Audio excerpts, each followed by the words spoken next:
This is the Burke bar. It's one of my top 10 favorite tools. We did a video by that name a long time ago, but I've used it for 30 years. I've had a Burke bar and I've used it, learned about it in Las Vegas. I'm going to demonstrate some uses. Some of them are practical, some of them are everyday, some of them are only occasional. Then I'm going to break it down into 3 broad general categories: demolition, formwork, and lifting heavy stuff. I'm going to start out with something kind of non-typical. There's a couple ways to do this. This is a T-post. Let's see if that notch in the end will go in there hard enough, far enough, to pull that T-post out of the ground. Look at that, my friends. It's going to let me down here. I'm going to get a new bite.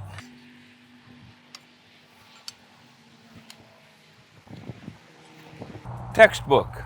Now, if that was a 4x4 post, even if it was cast in concrete, you know, you could chop or notch the corners. Grab a rig and chain. We did a video on rig and chains. Get a hold of it with kind of a clove hitch or a timber hitch or, you know, just some sort of a binding wrap. Put that around the end of that thing. Get it the right length fulcrum. I think if ChatGPT knows what it's talking about, a 54-inch lever to a 2-inch fulcrum with a 200-pound man on the end is going to get almost 5,500 pounds of lift. That's a lot of lift. That's why, for formwork, and we'll talk about this later, these are used every day for setting tilt-up panels on really heavy jobs. We'll talk about that in a few minutes. So continuing with demolition, and keep in mind, we're mocking this up. We're counting on your ability to imagine real-world situations well enough to be able to see the advantage. Let's say that you're tearing out a kitchen. It's got some really high upper cabinets. They go all the way up to a ceiling, and the ceiling's 12 feet, and you got to get up there and tear them down. Well, that piece of OSB is representing that. This Burke bar is representing an alternative to a ladder and a hammer. Boom. Can you see that? Now that would be just as useful clear up there. I mean, you can reach way up in the air and pull things down. And when you get a hold of it, something is going to break. And right now it falls down and hits me right in the chops. Sometimes you just got to have a Burke bar. However good a Burke bar is for reaching up and prying off a wall, it's maybe even better for prying off a floor or off a roof. It'll scrape shingles, it'll break up tile. Let's just imagine that this is underlayment. You've got to pull off a bunch of underlayment or floor sheeting, and you don't want to bend over all day. So you can see that it's easy on your back, and it's a relentless, and then it'll usually, sometimes it pulls 16s better than it pulls 8s. Let's see if it, yep, just don't get carried away. Nope, we're going to drive that down. Let's come back over. There's one. And right there. That'll save your back. So not only is it a pry bar on the floor and on the wall and at waist height and tearing off countertops, I mean, you can visualize that that slides right in underneath a deck. If you're going to put granite counters on an existing cabinet, you can sneak that in and pop that deck. But it's probably an 8-pound sledgehammer, battering ram sledgehammer right in your hand. You're done prying. This is a beam, a post that's got to come out. You can hit a real blow. And it's all right there. You don't have to walk back to the truck. You don't have to walk across the room. The Burke bar is a multi-tool. So let's just throw out some examples here of these things doing what they're made to do.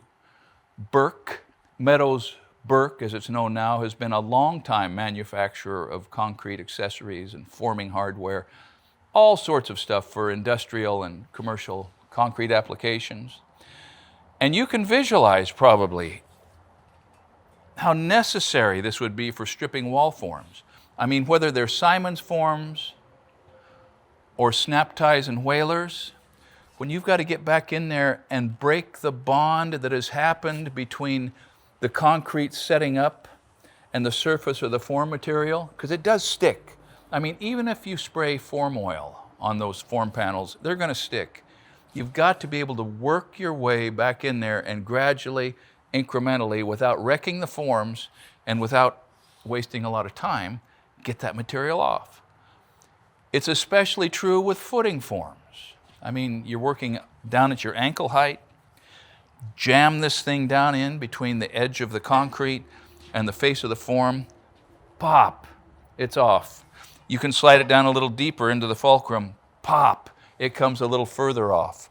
If you need to tear out a concrete stake, you can spin it around and use the hammer aspect to loosen up the concrete stake. And tilt-up panels. Working in Las Vegas a couple of times, I got to work on tilt projects. Not enough to become good at it, but enough to get a look at it, and it's fantastic.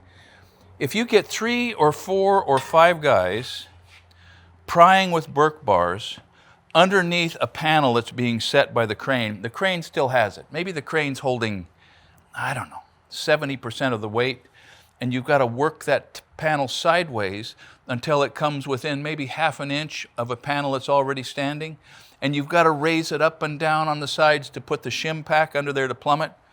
3 or 4 guys working in concert can work the panel sideways. You can lift it and walk, I don't care how many yards are in that panel, you can walk it sideways.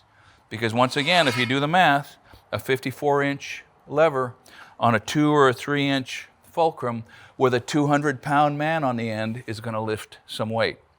Concrete is its natural element. So these things will get you out of a pinch if you need to bend a little rebar. Now, I'm embarrassed.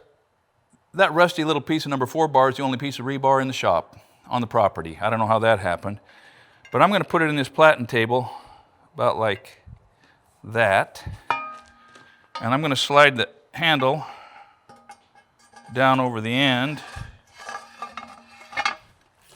and straighten it up, kind of.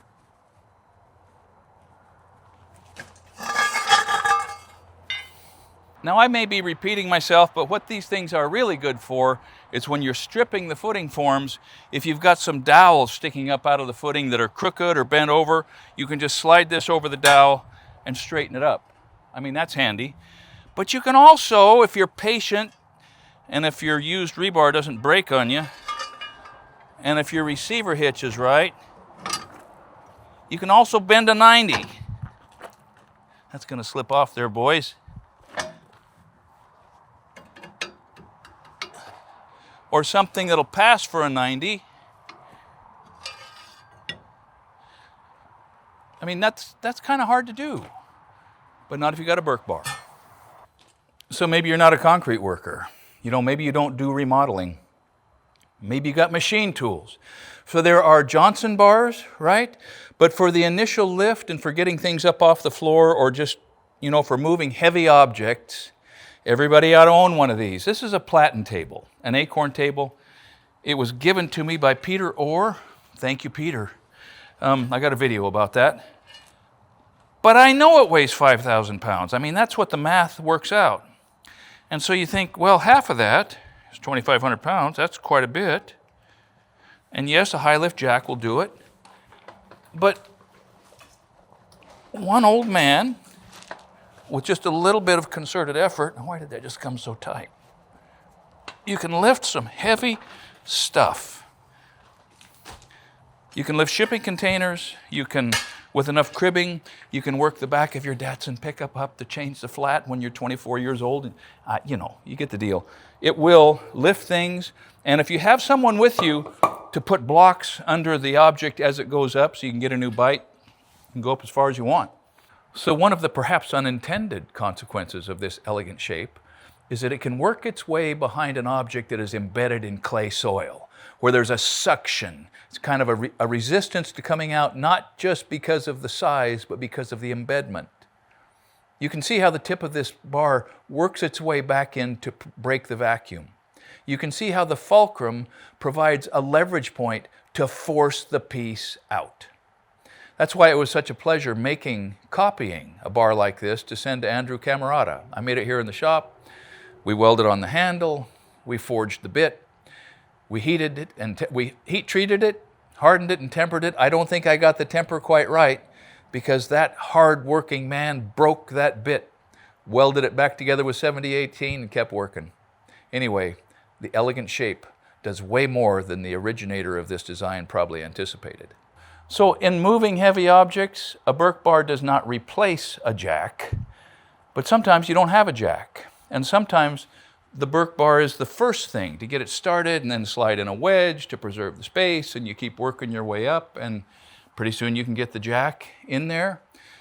The shipping containers that I've moved and fiddled around with, yes, the Burke bar is great, but you can't lift a shipping container and hold it by yourself, or at least it requires some real gymnastics. But we moved this table saw in with Burke bars and pipes, and the table saw is 3,700 pounds. Well, that doesn't feel like 3,700 pounds on the end. That'll do it. You got to keep it far enough under there. That Burke bar is 3,700 pounds. That table saw is 3,700 pounds, but it doesn't feel like that. It goes up and it comes down, and that little loud noise was an example of how leverage sometimes can get you into trouble. Whether it is mechanical leverage or financial leverage, you got to pay attention to the details. But I'll tell you what, if you do anything of a mechanical or a creative, heavy, sort of slightly brutal work variety, you better get a Burke bar. Thanks for watching Essential Craftsman, and keep up the good work.